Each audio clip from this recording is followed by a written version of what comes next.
Hello, everyone. Welcome to New Gen Politics. So, Zohran Mamdani has been chosen as the Democrat candidate for the upcoming mayoral elections in New York City. And this is a really, really bad sign for the future of New York City. This city is done for because they're very, very close to electing an avid socialist who all of his policies include soft on crime policies or redistribution of wealth policies. And that is just going to make every problem in New York City even worse.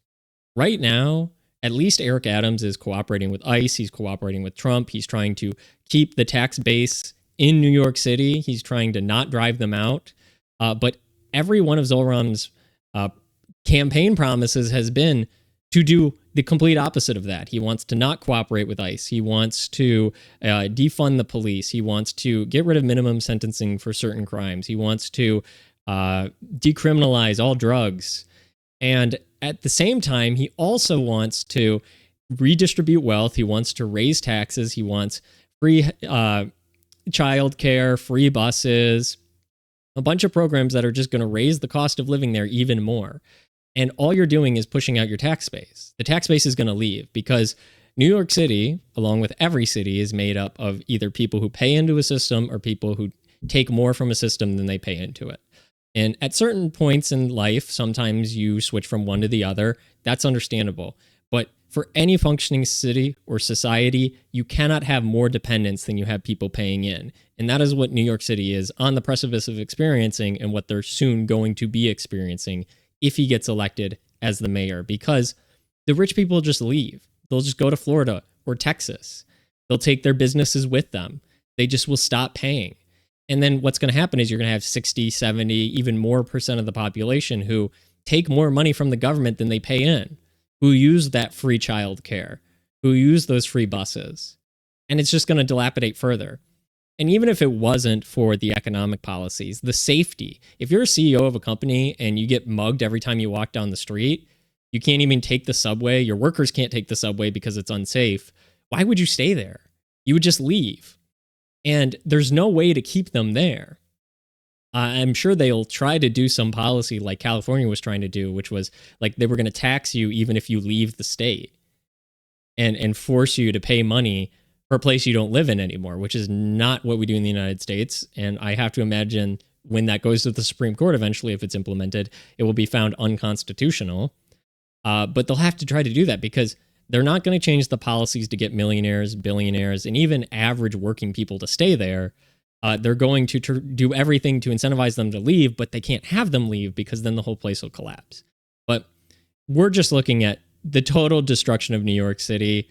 This is what happens when you elect further and further left people. Their policies get further left. They bring in more people, like they become a sanctuary city. They bring in many immigrants who, of course, they're going to vote for free things. Of course, they're going to vote for policies that help them. If they're dependents, of course, they're going to vote for policies that give them more money. Why wouldn't you? And I understand. Don't hate the player, hate the game. I get it. I understand why these people vote for these policies because they want free money from the government. Why wouldn't you if you could? But the problem is it just escalates further and further because more people become dependent because the people who were independent leave. The society starts collapsing. People require more help from the government. They actually need more help from the government because they can't afford the cost of living in New York. They can't deal with the problems there. But it's just a negative feedback loop, and eventually it just breaks. And this is not a clear sign of trying to get things back on track, of like trying to restore law and order, of trying to actually lower the cost of living, because that money's coming from somewhere. And it's even worse than when the federal government does it because New York City doesn't have the privilege of printing money like the US government can whenever we encounter a problem, just hyperinflate.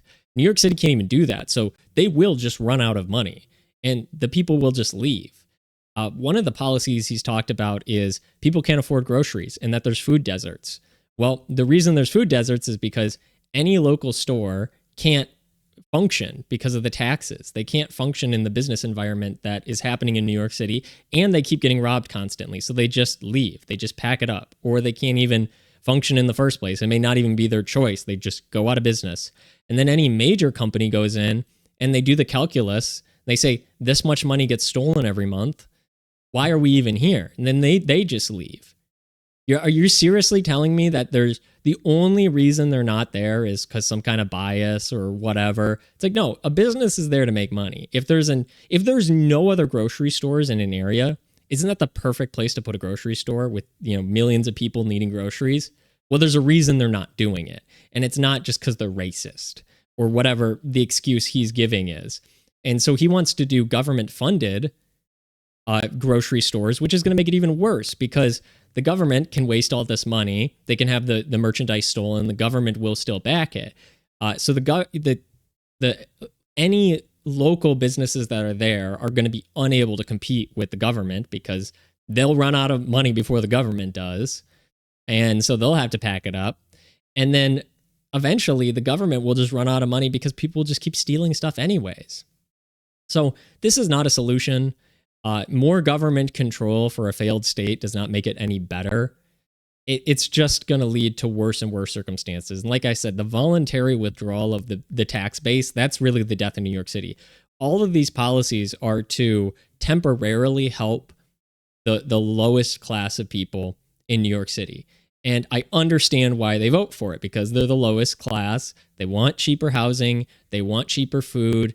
Even if it's temporary, they'd rather have that. But in doing so, you neglect anybody who's actively paying into the system.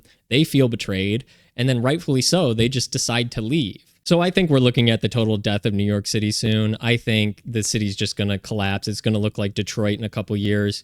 The final nail in the coffin will be when Wall Street leaves, because eventually it'll happen. If the people don't feel safe there, if they don't feel like they can afford to live there, if all the money they make evaporates overnight and goes to programs that don't help them, then they're just going to leave.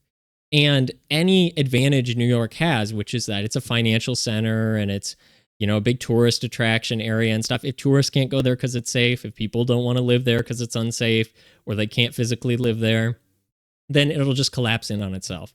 And it'll happen at a faster and faster rate. These things accelerate over time.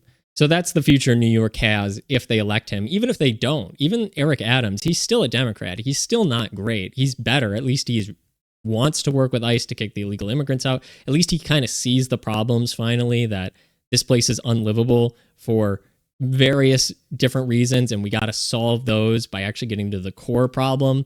Passing around money is not the way to do that. You have to disincentivize crime.